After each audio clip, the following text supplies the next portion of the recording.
Right message, right communication, country inside news. Varanasi की सकरी गलियों से होते हुए एक संस्कृत महाविद्यालय परिसर में मौजूद हैं। उत्तर वाहिनी गंगा का किनारा है और शाम का समय है। आज हम संस्कृत और संस्कृति के प्रति उत्कंठा लिए एक संस्कृत विद्यालय के संस्थापक सदस्यों में एक अंजनी मिश्रा से आपकी मुलाकात कराते हैं। उनसे जानते हैं कि संस्कृत विद्यालयों का घटता स्तर, कारण और निवारण दोनों पे हम उनसे चर्चा करेंगे। अंजनी मिश्र जी, आपका स्वागत है, वंदन है, अभिनंदन है। हमारे दर्शकों को बताइए कि भारतीय संस्कृति और संस्कृत विद्यालयों के ऊपर आपका क्या फोकस है। धन्यवाद मिश्रा जी। मैं अंजनी कुमार मिश्रा, प्रबंधक विश्वनाथ ब्रह्मचर्य आश्रम संस्कृत विद्यालय रामघाट। बहुत ही अच्छे विषय में आपका चिंतन है जो है, और आज आप अपने चैनल के माध्यम से मैं आपको बधाई देता हूं कि बड़े अच्छे विषय पे जो है आप चर्चा के लिए आज इस विद्यालय प्रांगण में आज आप यहाँ उपस्थित हुए हैं। देखिए, संस्कृत जगत की सबसे बड़ी जो उपेक्षा का विषय है वो ये कि संस्कृत में जो संस्कृत विद्यालय हैं वहाँ के अध्यापक जो सेवानिवृत्त हुए,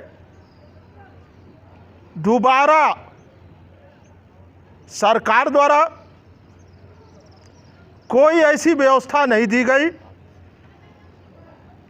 जिस समय आप माध्यमिक संस्कृत शिक्षा बोर्ड का गठन किए, आप द्वारा ये बतलाया गया कि मैं आयोग के माध्यम से बहुत जल्द ही मैं नियुक्तियां शुरू करूंगा। जो है गठन किए, आज धीरे धीरे 10 साल के ऊपर हो गया, अभी तक आपकी उस प्रक्रिया पे कोई कार्रवाई शुरू नहीं हुई। बहुत से ऐसे उत्तर प्रदेश के अंदर संस्कृत विद्यालय हैं जो अध्यापक विहीन हैं, और वो संस्कृत विद्यालय प्रबंध समिति द्वारा अपनी व्यवस्था में जो है संस्कृत विद्यालय का संचालन हो रहा है। रही बात संस्कृत जगत की, तो ये जो संस्कृत है ये हमारे सनातन धर्म की एक ऐसी धरोहर है जिससे कि हमारे हिंदू जगत की एक अपनी पहचान है। और हमारे सनातन धर्म की संस्कृति की रक्षा के लिए संस्कृत का उत्थान होना बहुत ही ज़्यादा जरूरी है। और इधर विगत 5 वर्षों से ये देखने को मिला है कि कुछ संस्कृत में रुझान बाहर से आने वाले छात्रों की बढ़ी है, और साथ ही हमारे समाज के लोग भी धर्म के प्रति जो आस्थावान हुए हैं, उससे जो बाहर के आने वाले जो छात्र हैं जो कर्मकांड करके यहाँ से निकल रहे हैं, वो इन्हीं पक्के महलों में प्रहलाद घाट से 80 के बीच में परिवार के साथ रहते हुए अपने परिवार का जीविकोपार्जन कर रहे हैं। अंजनी मिश्र जी, एक आपसे सवाल है कि संस्कृत विद्यालयों के संचालन में जो व्यवस्थाएं गवर्नमेंट द्वारा दी गई हैं, जो अध्यापक इसे चला रहे हैं, प्रिंसिपल चला रहे हैं, अब तो बहुत सुधार वर्तमान समय में देखने में आ रहा है। लेकिन इसके पहले ये था कि झोले में विद्यालयों का संचालन होता था। लोग एक कमरे में संस्कृत विद्यालयों का संचालन करते थे, लेकिन गवर्नमेंट से वेतन उन्हें मिलता था। और आज क्या स्थिति आपके सामने दिख रही है? जैसे आपने बताया कि नियुक्तियां नहीं हो रही हैं, और पद सृजित हैं और विद्यार्थी वहाँ पे नहीं है, विद्यार्थी विहीन विद्यालयों का संचालन है। प्राइवेट सेक्टर के जो संस्कृत विद्यालय हैं वहाँ पे लोग उसका संचालन कर रहे हैं। इस पे आपका क्या कहना है? मैंने ये कभी नहीं कहा कि विद्यार्थी विहीन विद्यालय है।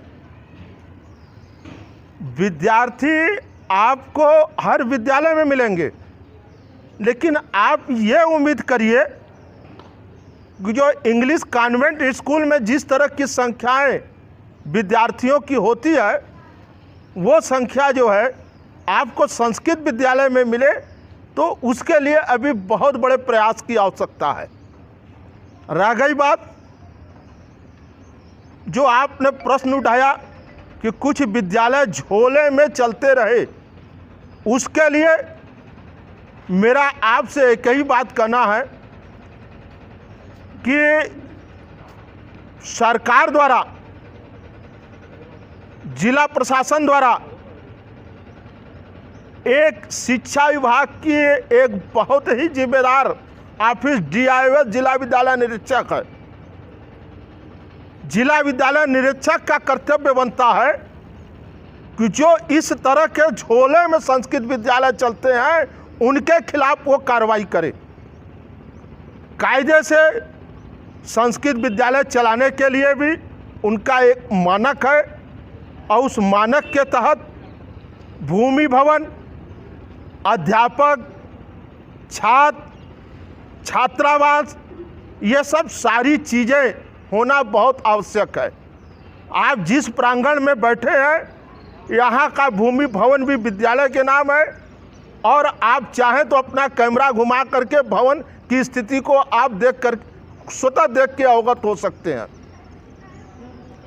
और यदि मैं नहीं समझता कि कोई झोले में विद्यालय चल रहा है, और यदि अगर झोले में अगर इस टाइप का कोई विद्यालय चल रहा है और कोई आदमी झोले में चला करके वो वेतन उठा रहा है, तो इसके लिए सबसे बड़ी जिम्मेदारी हमारे सरकार की, और सरकार से बड़ी जिम्मेदारी अधीनस्थ शिक्षा विभाग की बनती है कि उसके खिलाफ कार्रवाई करें। अंजनी जी, हमारा आपसे आखिरी सवाल है कि संस्कृत विद्यालयों का उत्थान कैसे होगा, विद्यालय के प्रति लोगों का आकर्षण कैसे बढ़ेगा? ये भी आपका बहुत अच्छा सवाल है कि संस्कृत विद्यालयों के उत्थान के लिए देखिए, माध्यमिक विद्यालय हैं, उसमें आप मिड डे मील, क्या दोपहर का भोजन, नाश्ता, ये सब चीज़ें जो है सरकार द्वारा चलाई जा रही हैं। मैं पूछना चाहता हूं आपसे कि संस्कृत विद्यालयों में घूम करके आप हमें बताइए कि किन संस्कृत विद्यालयों में ऐसी व्यवस्था उपलब्ध है।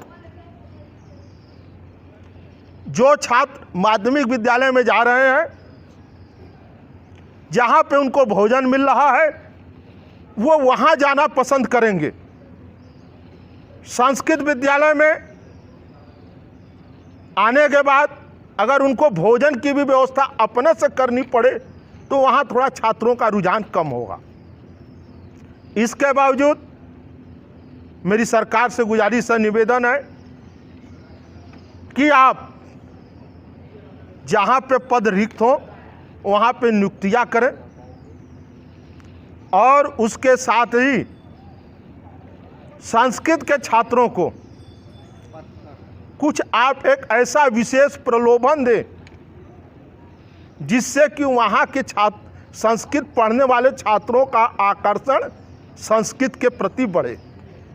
एक और आपसे सवाल है, हमारे मन में जिज्ञासा भी उत्पन्न हुआ कि जो शास्त्री के विद्यार्थी सेना में जाते थे धर्मगुरु के नाम पर, उस योग्यता को वर्तमान गवर्नमेंट ने बंद कर रखा है, इस पे आपका क्या कहना है?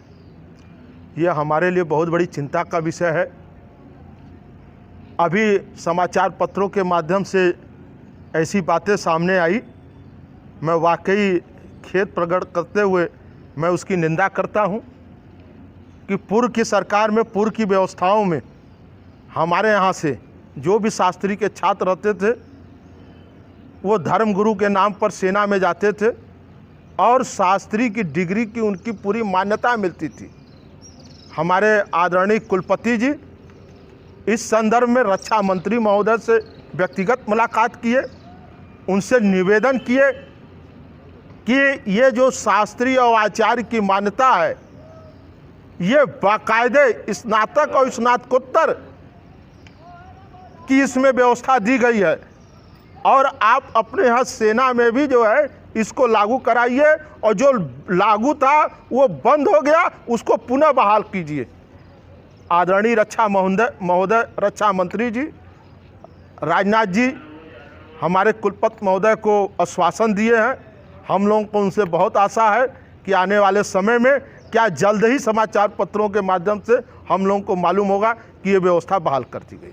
धन्यवाद अंजनी मिश्र जी, आपने हमारे चैनल के माध्यम से अपनी उत्कंठा, अपनी जिज्ञासा और अपनी आत्मपीड़ा दर्शकों के माध्यम से शासन प्रशासन और सत्ता के गलियारे तक पहुंचाने का प्रयास किया। आपका हम आभारी हैं। धन्यवाद सर। धन्यवाद।